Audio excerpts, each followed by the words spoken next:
How's it going, everybody? The new testing grounds are around the corner and things are getting a little out of hand within our community. So, we do know that on July 1st, we're getting another week of testing grounds with character changes to Raider, Shinobi and Orochi. But that's not what causes all these debates at the moment. It's the other thing in the testing grounds, and those are the changes to option selects. And to be precise here, all Ubisoft has told us is that changes will be made to them. Everything else is just speculation from the community. I mean, an educated guess would probably be that they're gonna flat out remove them, but all these arguments that you can currently observe is about a little nuance to all of this. Whether you watch Reddit threads where it's discussed, have a look at Twitter, or watch two streamers throw copium memes in each other's faces. And of both of them, so don't even drag me into this here. So, the title of the video already told you that we're talking about the zone option select. I'm pretty sure that almost everybody agrees that GB, dodge, emote and all the other cursed option selects should be removed. The main discussion here is about zone option select. Do we keep it or do we remove it with the rest? Well, let me give you a little introduction to the whole thing first. Because when discussing these things, people sometimes lose sight of what is being discussed. In this case here, both parties have the same goal when they look at the option select changes. They want a better, healthier game in which indicator-based offense is stronger and defense isn't overwhelmingly favored. How this is achieved and how these changes should be in detail is each individual's opinion. So let me spell it out. We are discussing opinions. As long as these opinions are anchored in verifiable facts, it's perfectly fine to disagree and discuss them.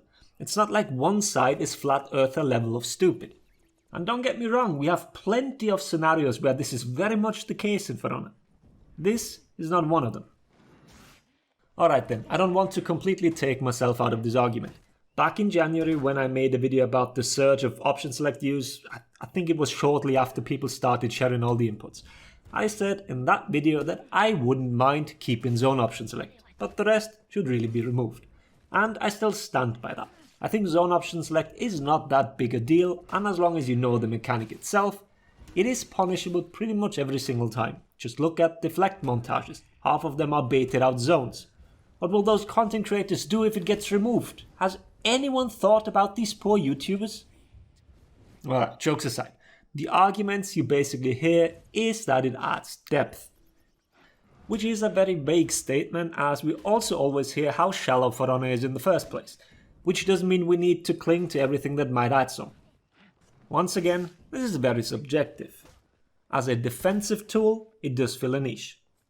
When looking at parries, most people work under the assumption that a parry attempt needs to always be punishable by a guard break. With zone option select, you add that option. Now a parry attempt is always punishable if you feint to neutral. This is disregarding Gladiator and Black Prior's zone. But for the others, you feint to neutral, you see the zone, you parry. It is quite a safe thing to do. Feinting to guard break loses to quite a few things.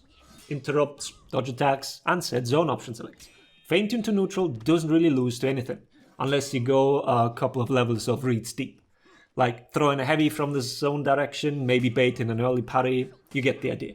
This is obviously also punishable, and if someone can distinguish the animations, this won't work either. But I hope this explained a little what people mean when they talk about depth in 1v1 scenarios. And like I mentioned, the feint to GB that many people so desperately want to work all the time will still lose to dodge attacks. There is already this dodge attack epidemic and it will only get worse. Feinting to neutral will not be a thing of the past all of a sudden. And people will also learn to identify which attacks can be interrupted safely. While heroes like Warden got adjusted in terms of chain links, many others didn't. George and John Who, for example, have long chain links and are very susceptible to being interrupted by lights. It doesn't provide the same safety as a zone option select obviously, but some offense will still suffer, albeit on a more subtle level. We can talk about that more once we know what the patch actually entails. But the other point about wanting to keep zone option select is because of teamfights. Externaling someone and then parrying with zone option select is a very common thing. It also allows for hit and block stunning opponents around you and therefore controlling the fight a little better. While very safe, it is also frequently punished. Take Kensei for example, the second part of the initial attack is often superior block lighted. And on top of that, externally zoning and hitting multiple people all the time also leads to applying a lot of revenge tags and feeding revenge itself. So it's not a universal answer to everything, it does have nuance to it. This whole dynamic has been a thing for so long that people have adapted to it very well, and it's therefore regarded as an extra level during these fights. The thought that it will just get removed can understandably so be regarded as the loss of depth in that specific area of the game. I'm sure higher level players will be able to explain some of these nuances much better than me, and I'm sure I'm even missing some of these aspects. But in the end, it's still up for debate. We don't know what the devs have planned, and what they see fit is the best approach to all of this. And we can also disagree with their choice then. But ultimately, we should try and see it from other players' perspectives as well. Anonymous discussions on the internet usually don't happen in a very civil manner, and I'm sure many accuse me of the same thing. It's not all that rare that people tell me that I call everyone that disagrees with me a retard.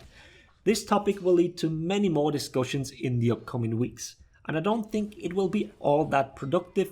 All it boils down to is name calling. Explain your point of view and try and make the other person understand why you think that way. And if you so happen to still disagree, then just move on. There's plenty of animosity in gaming communities already, let's not add another reason to it. Whatever change they have in store, this will shake up things quite a bit. Some might not even realize anything's changed. Others will have to acquire some new muscle memory. Let's just try and give the best feedback that we can. There's already disagreeing without even having seen the changes, so it can only go downhill from here. Alright, enough preaching. Feel free to share your opinion already. Maybe I'll even make a poll again. YouTube likes polls, or so I've heard. Who knows? Having said that, hope the video was interesting. Thanks for watching. Laters everybody.